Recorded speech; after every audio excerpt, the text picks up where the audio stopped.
பொள்ளாச்சி அருகே மனைவி தற்கொலை வழக்கில் கணவர் மீது நடவடிக்கை எடுக்க கோரி பெண்ணின் உறவினர்கள் சாலை மறியலில் ஈடுபட்டதால் போக்குவரத்து பாதிக்கப்பட்டது. கூடுதல் விவரங்களோடு இணைகிறார் செய்தியாளர் சக்திவேல். விவரங்களை பதிவு செய்யலாம். பாலவேல், அதாவது பொள்ளாச்சி அருகே உள்ள பக்கோதிபாளையம் கிராமத்தைச் சேர்ந்தவர் மணிகண்டன், 30 வயது. இவர் அதே பகுதியில் ஓட்டுநராக பணிபுரிந்து வருகிறார். இவரது மனைவி மலர்விழி, 26 வயது. இந்த தம்பதியினருக்கு 8 வயது மற்றும் 4 வயதில் என 2 குழந்தைகள் உள்ளன. இந்நிலையில் அவ்வப்போது கணவன் மனைவியிடையே தகராறு ஏற்பட்டு வந்ததாக கூறப்பட்டு வந்த நிலையில் நேற்று இரவு மலர்விழி தனது தந்தை மற்றும் அவரது உறவினர்களிடம் தொலைபேசியில் பேசியுள்ளார். பின்பு இன்று காலை திடீரென மலர்விழிக்கு மாரடைப்பு காரணமாக இறந்துவிட்டதாக அவரது தந்தை மற்றும் உறவினர்களுக்கு தகவல் தெரிவிக்கப்பட்டனர்.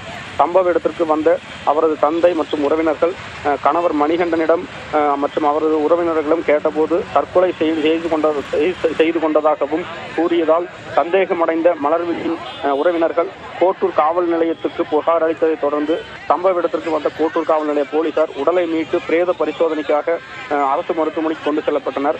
ஆனால் அரசு மருத்துவமனைக்கும் கணவர் மணிகண்டன் மற்றும் அவரது உறவினர்கள் வராததால் மேலும் சந்தேகமடைந்த மலர்விழியின் உறவினர்கள் விசாரணை மேற்கொண்டு நடவடிக்கை எடுக்க வேண்டும் என காவல்துறையிடம் கூறி வந்த நிலையில் பிரேத பரிசோதனை செய்யவும் அரசு மருத்துவமனையில் தாமதம் செய்ததால் ஆத்திரமடைந்த உறவினர்கள் சாலை மறியல் போராட்டத்தில் ஈடுபட்டனர்.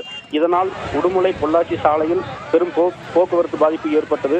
மேலும் போலீசார் பேச்சுவார்த்தையில் ஈடுபட்டு வந்த நிலையில் சம்பவ இடத்திற்கு மலர்விழியின் கணவர் மணிகண்டன் வந்ததை கண்ட உறவினர்கள் ஒன்று கூடி மணிகண்டனை தாக்க முயன்ற போது அப்பகுதியில் பெரும் பரபரப்பு ஏற்பட்டது.